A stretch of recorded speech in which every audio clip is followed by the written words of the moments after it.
എൻ്റെ ചെറുപ്രായത്തിലെ വീട്ടിലൊക്കെ ഉണ്ടായിരുന്നാണ് ഈ പട്ടുതൊൽപ്പുഴുവിൻ്റെ കൃഷി. കേരളത്തിൽ വ്യാപകമായിരുന്നു. പക്ഷേ എനിക്കിപ്പോൾ തോന്നുന്നു ഇപ്പോൾ കേരളത്തിൽ ഒന്നും എങ്ങനെ തന്നെ കാര്യമായിട്ട് എൻ്റെ ശ്രദ്ധയിൽപ്പെട്ടില്ല. നേരെ പറഞ്ഞ ഇവിടെ പാലക്കാട് അട്ടപ്പാടിലേക്ക് വരുമ്പോൾ ആ കുറച്ച് ഏരിയയിൽ നന്നായിട്ട് ഇത് ചെയ്ത് വരുമാനം ഉണ്ടാക്കുന്ന കൃഷിക്കാർ ഒരുപാട് പേരുണ്ട്.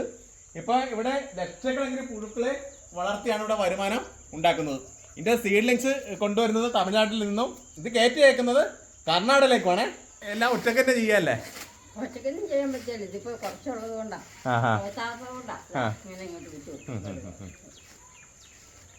ഇന്ന് ചെയ്യുന്നതനുസരിച്ച് വെച്ചു കൊടുക്കും. കുറച്ച് പാചി അന്നത്തെ നിങ്ങൾ ഏകദേശം മുക്കാലും തുരി കഴിയും. പാചി കഴിയുമ്പോൾ തീറ്റ കൊടുക്കും. രാത്രി 8-9 മണിയാവും പാത്തി കഴിയുമ്പോൾ. ഇനി അവിടുന്ന് വരണ്ടേ? അവിടുന്ന് വന്ന് അപ്പുറത്തെ ചെടിക്ക് മരുന്നൊക്കെ അടിച്ചിട്ട് വേണം ഇതിനെ പകുത്താനും തീറ്റ കൊടുക്കാനും. നല്ല പണിയാണ്. നല്ല പണിയാണല്ലേ? നല്ല കട്ടിപ്പണിയാണ്. നല്ല മോട്ടി കഴിഞ്ഞാൽ നല്ല പണിയാവും. ശ്രമം പോലും ഇല്ല. ഇത് നല്ല സ്പോഞ്ച്, നല്ല എങ്ങനെ പഞ്ഞിക്കട്ട പോലെ ഇരിക്കുന്ന പുഴുവല്ലേ? പഞ്ഞിക്കട്ട പോലെ പുഴുവാ? ആ അല്ല, നമ്മളൊരു പഞ്ഞിയെ പിടിക്കുന്ന ഒരു ഇതാ ഷേപ്പാ. ഇത് ഐസ് കട്ട പോലത്തെ.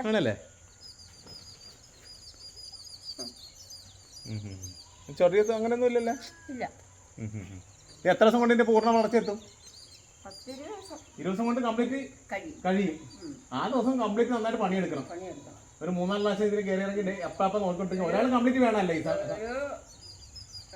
ഒരു 10 ദിവസം കഴിയുമ്പോ ഇവരുടെ നല്ല തീറ്റയുടെ ആക്രാന്തം പിടിച്ച ഇതാ.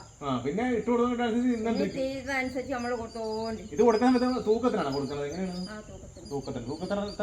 കിലോയ്ക്ക് കഴിഞ്ഞ പ്രാവശ്യം ഇത്ര 600 അല്ലേ? ഇപ്പം വില കൂടുന്നുണ്ടെന്ന് പറയും.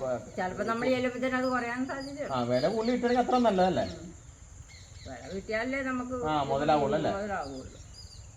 ഇപ്പൊ ഇത് ഇപ്പോഴും വലുതായതിനനുസരിച്ച് എല്ലാ തട്ടിലും ഫില്ലാവാ? ഇപ്പോഴും ഇല്ല, മേലത്തെ തട്ട് ഒഴിവാക്കിയിട്ട് ബാക്കി എല്ലാത്തിനും ഫില്ലാണ് പുഴുവാണ് ഇവിടെ കിടക്കണം അല്ലേ? ഒരു പുഴു എത്ര ഗ്രാം വരെ വരും? അന്നേരം ഒരു 50 ഗ്രാമെങ്കിലും വരുവാ? ഒരു പുഴു 50 ഗ്രാം വരികയല്ല. ചെറിയ കൂടാ. തമിഴ്നാട്ടിലെ കർണാടകത്തിലൊക്കെ ഉള്ളവരുടെ പുഴുവിന് ആ കൂട് മുഴുപ്പ് ചെറിയ മുഴുപ്പൊട്ട. നമ്മുടെ ഇപ്പം ഏകദേശം പറഞ്ഞാൽ ഒരു കൊട്ടടക്കയുടെ അത്രേ ഉള്ളൂ. അവരൊക്കെ കുറച്ച് ടെക്നോളജിയിലൊക്കെ ഉപയോഗിച്ച് പല സൈസ് പുഴുവുണ്ട്. അതായത് ഈ സീഡിന്റെ ട്യൂബിന്റെ മുട്ടയാണെങ്കിൽ അതിന്റെ കൂടിന് ഇച്ചിരി കൂടെ മുഴുപ്പുണ്ട്. പക്ഷെങ്കിൽ അത് കൊണ്ടുവന്ന് നമ്മൾ വെച്ച് കഴിഞ്ഞാൽ ഭയങ്കര കംപ്ലൈന്റാണ്. ഇതിന് കംപ്ലൈന്റ് രോഗങ്ങൾ കുറവ്. ഇത് വെച്ച് പ്രധാനമായിട്ട് എന്തൊക്കെയാണ് പ്രൊഡക്ഷൻ ചെയ്യണത്? ഈ പുഴു വെച്ച് പ്രധാനമായിട്ട് തുണികളാ നിർമ്മിക്കണ? എന്തൊക്കെയാണ്? തുണി, പട്ടുനൂൽ തുണി, തുണിയാണ്, സാരി, പട്ടിന്റെ വസ്ത്രങ്ങൾ മുഴുവനും ഇത് വെച്ചാണ് ചെയ്യണം അല്ലേ? നമ്മള് ഇതൊക്കെ കൊടുത്തിട്ടല്ലേ ശീലമുള്ളൂ. അതാണ്. ഇതൊക്കെ ഒരു എത്രത്തോളം കഷ്ടപ്പെട്ടിട്ടാണ് അല്ലേ? പല പല പ്രോസസ്സിൽ കടന്നിട്ടാണ് ഈ സാരി ആയാലും അല്ലേ കൊടുത്തിട്ടൊക്കെ ആൾക്കാർ നടക്കണത്. അവര് ചിന്തിക്കുന്നുണ്ടോ? ഇല്ലല്ലോ. ഈ ഒരു പട്ടുസാരിക്ക് എത്ര രൂപ വില വരും ഏകദേശം? അത് പല വിലയാണ്. ഒരു 2000 മുതലൊക്കെ 2000-3000 മുതലൊക്കെ ഉള്ളവനൊക്കെ ഈ പുഴൊക്കെ വെച്ച് തന്നെ എല്ലാം പോണം അല്ലേ? ഈ കാണുന്ന 4.5 ഏക്കർ സ്ഥലത്താണ് മൾബറി കൃഷി ചെയ്തിരിക്കുന്നത് കേട്ടോ. ഇവിടെ ഇല്ലേ, ഇവിടെ മൾബറി ഇപ്പൊ കട്ട് ചെയ്തിട്ടാണ് ആ പുഴന് കൊടുത്തോണ്ടിരിക്കുന്നത്.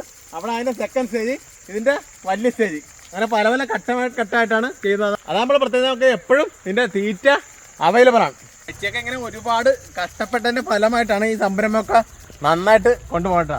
ഏതൊരു സംരംഭം വിജയിക്കണമെന്നുണ്ടല്ലോ ഇതുപോലെ എഫർട്ട് എടുക്കണം. എത്ര ജോലിക്കാരുണ്ട് ഇവിടെ?